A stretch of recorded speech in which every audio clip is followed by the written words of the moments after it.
hindi matatawaran ang ganda ng kalikasan.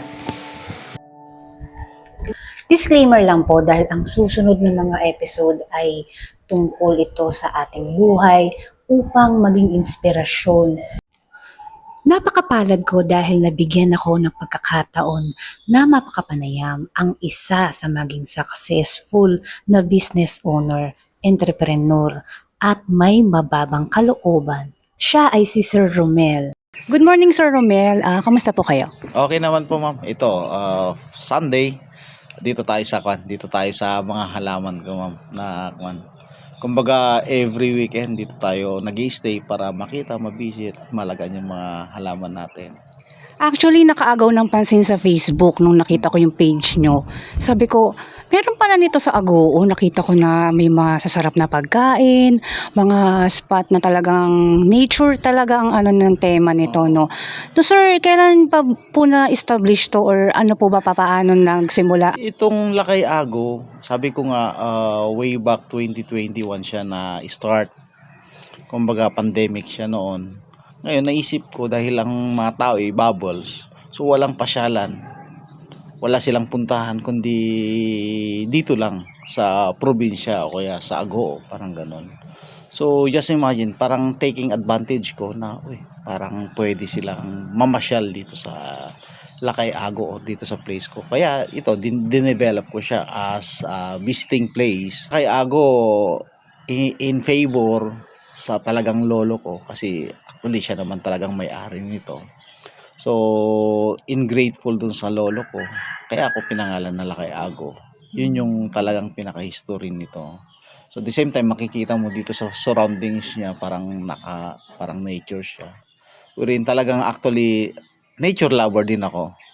Particularly sa mga bonsai, mga ganoon. Sir, ano bang meaning ng lakay?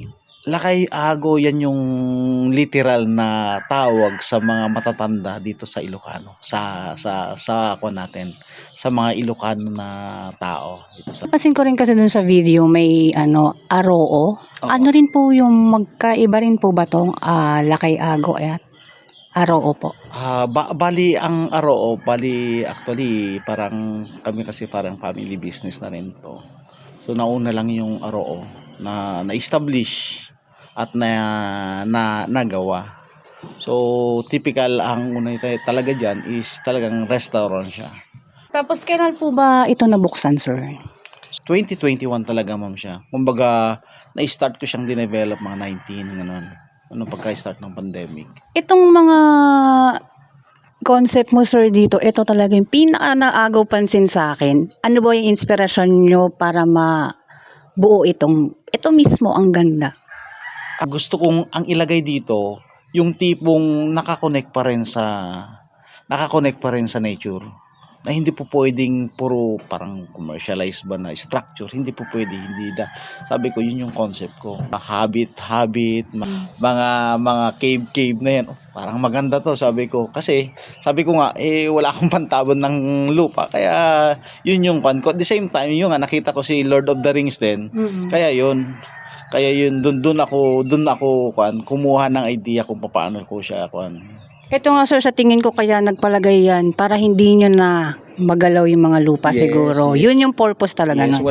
para wala nang, sabi ko nga sa iyo, ma'am, walang naputol dito na mga kahoy. Kumbaga ako mismo ang talagang nag-giveaway, parang ganon. Walang na-excavate na mga lupa. Parang at is same, walang nasira. Parang preserve ko lang yung talagang landscape niya. Ang galing. Sir, syempre, ano ba yung pinaka-vision mo dito? Bakit mo in-establish or nilagay itong restaurant na to? Aktaron ako ng vision ngayon na vision ko na i-promote at the same time yung place ko, pero at the same time gusto ko ring i-promote ang bayan ng Agoo. Parang ganun ba? Pero alam niyo, Sir Romel, blessed din talaga kayo kasi hindi lahat ng mga visions ay nagkakatotoo. Pero, 'di ba, andito ngayon. So, isa ka sa mga blessing do kasi naging nature lover kayo. Sa likod ng bawat tagumpay ay may mga kwentong napapaloob dito.